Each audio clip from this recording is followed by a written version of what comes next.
A sloth, a donkey, and a curious human. Send a prompt and see what they're doing. One hits record with a question on his mind. Two brothers pick it up, see what they find. Corn takes his time, Herman's got the facts. Back and forth, they never hold back. My weird prompts, come on in, that's where we begin. My weird prompts, glad you're here. This episode was generated using artificial intelligence. Please verify facts. You know, Herman, I was reading through some old letters the other day, and I stumbled across a sentence that stopped me dead in my tracks. It was something like, "If it be your will." And it struck me how much that sounds like a line from a period drama or a fantasy novel, yet we still use versions of it every single day without even realizing we are stepping into a grammatical ghost story. It is that classic "if I were you" versus "if I was you" debate. It is a tiny distinction, just a couple of letters, but it acts as this massive proxy for linguistic class signaling. Herman Poppleberry here. And Corn, you are absolutely right. You are talking about the linguistic specter that haunts the English language, the subjunctive mood. It is one of those topics that makes some people puff out their chests with pride because they know how to use it, while it makes others feel like they are constantly failing a test they never signed up for. Our housemate Daniel actually sent us a fascinating prompt about this very thing today. He was asking about the tension between these formal rules and how we actually speak in the real world here in Jerusalem, or anywhere else for that matter. But before we dive into the history, we have to clear up a major misconception. In grammar, a mood is not about whether the verb is feeling grumpy or cheerful. It is not an emotional state. It is about the reality of the statement. That is such a crucial point. Most of the time, we are living in the indicative mood. That is the mood of facts, certainties, and things that are actually happening. The sun is hot. We are recording a podcast. Those are indicative. But the subjunctive is the mood of the irrealis. It covers the things that are not necessarily true, the hypothetical, the counterfactual, or the purely wishful. It is the realm of the what if. If I were a rich man, or I suggest that he be on time. It is about potentiality rather than actuality. And what is interesting is that while English speakers struggle with it, if you go over to our neighbors who speak Romance languages like Spanish or French, the subjunctive is not a fancy option for the elite. It is a fundamental, mandatory part of the engine. In Spanish, you cannot even express a doubt or a desire without switching the entire conjugation of the verb. If you use the indicative where the subjunctive should be in Spanish, you do not just sound informal, you sound like you do not actually speak the language. It is funny you mention Daniel, because he is usually the one calling us out when we get too pedantic. But this prompt is deep. It is an investigation into the English subjunctive mood, its historical decline, and its current status as what some linguists call a zombie grammatical feature. We're going to look at why phrases like, "if I were you," act as a sort of secret handshake for the grammatically inclined, and whether this whole system is just on its way to the Museum of Dead Ideas. I love that framing, the secret handshake. Because really, that is what the subjunctive has become in modern English. We have this weird middle ground. We have mostly gutted our subjunctive system over the last 1,000 years, leaving behind these little fragments, these fossils, like "if I were." And because they are fragments, they have become these battlegrounds for prescriptivists, the people who want to tell you exactly how to speak versus descriptivists who just want to observe how people actually communicate. It really does feel like a litmus test. If someone says, "if I was you," there is a certain type of person who immediately marks them down as less educated. But if that same person says, "if I were you," they are seen as having a better grasp of the language. But Herman, to really understand why we are in this mess, we have to go back to the beginning. We need to look at the technical mechanisms of how we lost this. We have to go back to the days of Old English. We touched on this in episode 1042 when we talked about the linguistic time machine. Back then, the subjunctive was a powerhouse. It was not a guessing game. It had its own distinct set of endings for almost every verb. If you wanted to express a doubt or a wish, the verb physically changed its shape in a way that was unmistakable. In Old English, the indicative might end in one way, but the subjunctive would end in a distinct letter, usually an E for singular and N for plural. So it was not just this one weird outlier like were. It was a systematic part of the whole language. For example, the verb to stay. In the indicative, you would have one form, but if you were saying, I suggest that he stay, the verb would drop its usual ending and take the subjunctive ending. But then came a process linguists call leveling. Basically, over centuries, the distinct endings of English verbs started to rub off, like the edges of a coin that has been in circulation for too long. This happened largely during the Middle English period after the Norman conquest. Was that because of the influence of French, or was it just internal decay? It was a bit of both. When you have two different languages like Old English and Old French bumping into each other, people tend to simplify the grammar to understand each other. The complicated endings on the ends of words are usually the first things to go. By the time we get to the early modern era, the endings that distinguish the subjunctive from the indicative mostly disappeared. They became identical. So, for most verbs, the subjunctive just ended up looking like the regular past tense or the regular present tense. Precisely. If you say, I suggest that he eat his vegetables, that eat is technically a subjunctive. In the indicative, you would say, he eats his vegetables. Notice that missing s? That is the tiny, tiny remnant of the once mighty subjunctive. But because it is so subtle, most people just think it is a typo or a casual way of speaking. The only place where it remained loud and clear was with the verb to be. Ah, the most irregular verb in the language. Of course, that is where the trouble started. It is always the verb to be. In the past tense, the indicative uses was for the singular and were for the plural. I was, you were, he was. But the subjunctive decided to camp out on were for everything. If I were, if he were, if they were. And because were sounds so different from was, it became the last bastion. It is the one place where the average person can actually hear the difference between a factual statement and a hypothetical one. This is what we call the counterfactual conditional. If I were a bird, I would fly. I am not a bird, so I use were to signal that this is a fantasy. That explains why, if I were you, is the hill that so many grammarians choose to die on. It is the only hill left standing. But I have to ask, Herman, was the subjunctive actually more widespread in common speech in, say, the 18th century than it is now? Or has it always been this fading relic? It was definitely more common, but even by the 1700s it was already on the decline. What happened in the 18th century was the rise of the prescriptivists. These were grammarians like Robert Lowth and Lindley Murray who were obsessed with Latin. They looked at Latin, which has a very beautiful and complex subjunctive system, and they decided that English should be more like Latin because Latin was seen as the language of logic and the gods. They started codifying these rules and putting them into textbooks, telling people that if they wanted to be seen as sophisticated, they had to maintain these distinctions that were already naturally fading away. That sounds like a classic case of trying to freeze a living language in amber. It is that tension we always talk about, where the elites try to use grammar as a gatekeeping mechanism. If the language is naturally evolving to use was for hypotheticals, but the textbooks say you must use were, you have created an artificial barrier. It reminds me of our discussion in episode 799 about first language attrition. When a feature of a language starts to fade, it doesn't just vanish, it becomes this shaky, uncertain thing, where even native speakers start to second-guess themselves. And that brings us to the concept of the zombie rule. A zombie rule is a grammatical rule that is technically dead because the natural speakers of the language have moved on, but it continues to walk among us because it is kept alive by style guides and English teachers. The subjunctive in English is the ultimate zombie.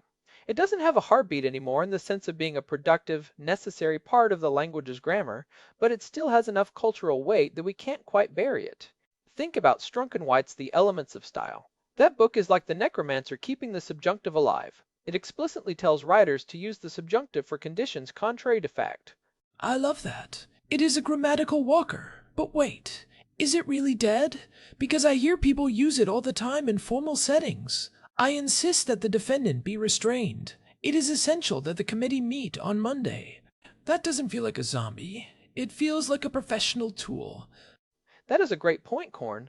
And this is where we get into the mandative subjunctive. That is the form used for demands, suggestions, or requirements.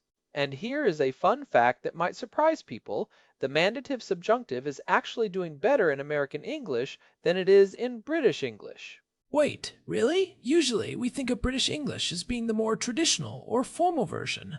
You are saying Americans are more likely to use the subjunctive? In this specific case, yes. Linguistic studies have shown that Americans are very likely to say, I suggest that he arrive early. A British speaker is much more likely to use what we call a periphrastic construction, which means using extra words to get the same meaning. They might say, I suggest that he should arrive early. They use the modal verb should to carry the weight that the subjunctive used to carry on its own. That is fascinating. So the mood isn't necessarily dying, it is being replaced or supplemented. We are finding other ways to express that irrealis, that sense of a non-fact. Instead of relying on a specific verb form that everyone keeps forgetting, we just plug in words like should, would, or could. Language is efficient. If a specific inflection is hard to remember and doesn't provide much extra clarity, the speakers will eventually find a workaround. Modal auxiliaries like might, could, and should are the modern successors to the subjunctive throne. They do the job much more clearly because they are distinct words. You don't have to wonder if it is a typo. The word should explicitly tells you we are talking about a hypothetical or a requirement. So, if we are moving toward these modal verbs, why do we still have this emotional attachment to the old way? Why does it still feel like a sign of intelligence? We actually talked about the weight of words in episode 845, and how certain sounds or structures carry a social baggage that has nothing to do with their literal meaning. It feels like the subjunctive is the ultimate example of that. It really is. It has become a marker of class and education. If you use it correctly, you are signaling that you have spent time in the types of institutions that still care about these things. It is like wearing a tie to a meeting. You don't need the tie to do your job, but it signals a certain level of respect for the formality of the situation. But the irony is that many of the people who are the most insistent on the subjunctive are often using it in places where it doesn't even belong. Oh, you mean hypercorrection? Like when people say between you and I because they think I sounds more formal than me? You see it with the subjunctive too. People will start using where in places where the indicative was actually correct. For example, if you were talking about something that might have actually happened in the past, you should use the indicative. If I was rude to you yesterday, I apologize. You use was there because it is a factual possibility. You might have been rude. But some people will say, if I were rude to you, thinking it makes them sound smarter, even though they are actually using the subjunctive for a real past event, which is technically a mistake according to the very rules they are trying to follow. That is the perfect example of why these rules can be so frustrating. Even when you try to follow them, the logic is so vestigial that it is easy to trip up. In most casual speech today, the subjunctive is almost entirely gone except for a few set phrases. If I were you, as it were, be that as it may, heaven forbid. These are what we call fossilized idioms. People aren't thinking about the subjunctive mood when they say heaven forbid. They are just repeating a prepackaged chunk of language. It is like a linguistic architectural fragment. You might have a modern building, but you have stuck an old Roman pillar in the lobby just for the aesthetic. It doesn't hold up the roof, but it looks nice. But here is a question for you, Herman. If we lose the subjunctive entirely, do we actually lose any cognitive ability? Is there a nuance of thought that disappears when we stop distinguishing between if I was and if I were? That is the big philosophical question. It touches on the Sapir-Whorf hypothesis, the idea that the language we speak shapes how we think.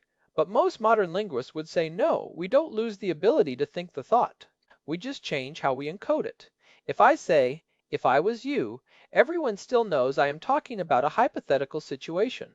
The context and the word if do 99% of the work. The shift from was to were is just a redundant backup system. So the loss of the subjunctive is more like the loss of a decorative flourish than the loss of a structural beam. It makes the language a bit less ornamental, but the logic remains intact. Precisely. And if you look at the broader history of English, our language has been moving towards simplicity for a long time. We lost gendered nouns, we lost most of our case endings, and now we are losing the last of our mood inflections. It is part of the natural evolution of a language that is spoken by millions of people across different cultures. Complexity tends to get ironed out in favor of clarity and ease of use. It is interesting to compare that to Spanish, though. I have a few friends here in Jerusalem who moved from South America, and when they talk about learning English, they are often baffled by how little we mark the subjunctive. In Spanish, the subjunctive is used to express subjectivity, doubt, emotion, and desire. It is deeply tied to the speaker's perspective. If I say, I am looking for a book that has a red cover, and I know the book exists, I use the indicative. If I am looking for a book that might have a red cover, but I am not sure if it exists, I use the subjunctive. That is a level of precision that we just don't have in English anymore without adding extra words. That is a perfect example. English has traded that grammatical precision for a different kind of flexibility. We use context, tone of voice, and modal verbs to do that work. But because we have this history of being a Germanic language that was heavily influenced by French and Latin, we have these phantom limbs. We feel like we should have those features, so we keep these zombie rules on life support. So, where does that leave us? If you are a listener out there and you are writing an email to your boss, or you are writing a cover letter for a job, what do you do?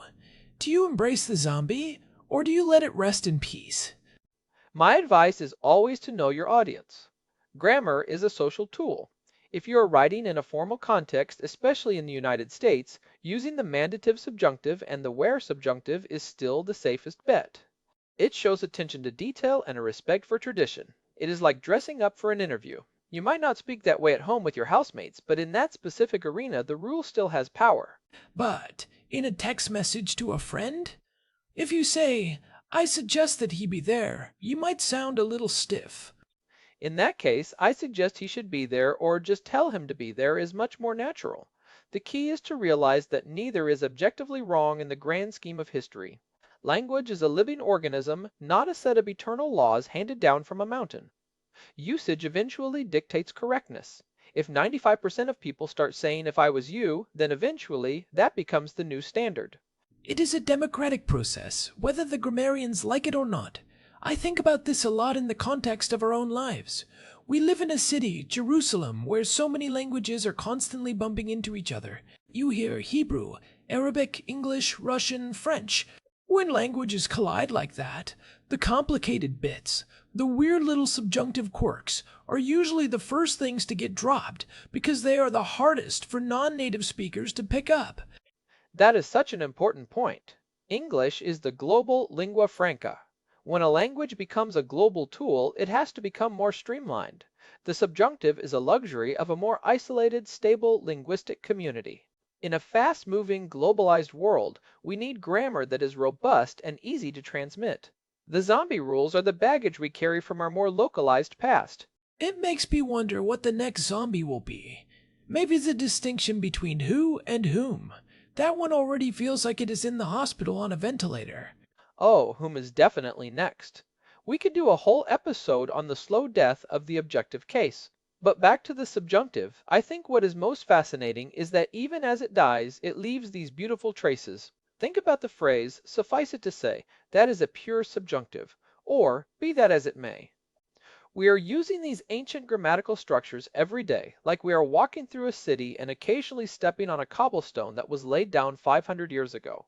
I love that image. It makes the language feel like a living museum. You are not just communicating, you are participating in a long historical chain. And even if you don't use the subjunctive perfectly, just knowing it is there adds a layer of depth to how you see the world. It reminds us that there is a whole category of human experience that isn't about facts, but about dreams, wishes, and possibilities. And that is the heart of it. The subjunctive is the mood of the imagination. Whether we express it through a specific verb ending or through a modal verb like would, the impulse is the same. We need a way to talk about what could be, not just what is. So maybe the subjunctive isn't really a zombie. Maybe it is more like a shapeshifter. It is shedding its old skin and taking on a new form that fits our modern lives better. It is less about a specific set of rules and more about a specific kind of meaning. I think that is a much more hopeful way to look at it. It is not a relic, it is an evolution. But for those of us who still love the old forms, there is a certain satisfaction in getting it right. There is a music to a well-placed whir. It has a rhythm that was lax. Well, Herman, I think we have thoroughly dissected this particular zombie. It has been a fascinating journey from Old English inflections to modern American business emails, and I hope it gives our listeners a bit more confidence. Whether you choose to use the subjunctive or not, at least now you know why it is there and why people get so worked up about it. And if you have been enjoying these deep dives into the weird corners of language and culture, we would really appreciate it if you could leave us a review on your favorite podcast app. Whether it be on Spotify or Apple Podcasts, those ratings really help new people find the show. See what you did there? Whether it be. Very smooth, Herman. I couldn't help myself. It felt right. It did feel right. And for those of you who want to dive into our archives, you can find all 1042 episodes at our website, myweirdprompts.com. We have covered everything from the evolution of English in episode 1042 to the science of first language attrition in episode 799. There is a whole world of weirdness waiting for you there. And you can also find our RSS feed there if you want to subscribe directly. We love hearing from you, so don't be a stranger. Thanks for joining us for another episode of My Weird Prompts. It is always a pleasure to explore these ideas with you, Herman. Likewise, Corn. It is what we do best. Until next time, everyone, keep questioning the rules and keep exploring the possibilities. Goodbye for now. See you later. This has been My Weird Prompts. We will be back soon with another topic from the mind of Daniel or whoever else decides to send us down a rabbit hole. Take care, everyone. Stay curious. And remember, if it were up to us, we would keep talking for another hour, but I think we have covered the essentials. Agreed. Signing off from Jerusalem. Bye-bye. Goodbye. This episode was generated using Gemini Flash 3. Text-to-speech engine was Chatterbox. Thanks for listening to our show, My Weird Prompts, where our thoughts go from slow takes to facts on cue. We change and fall.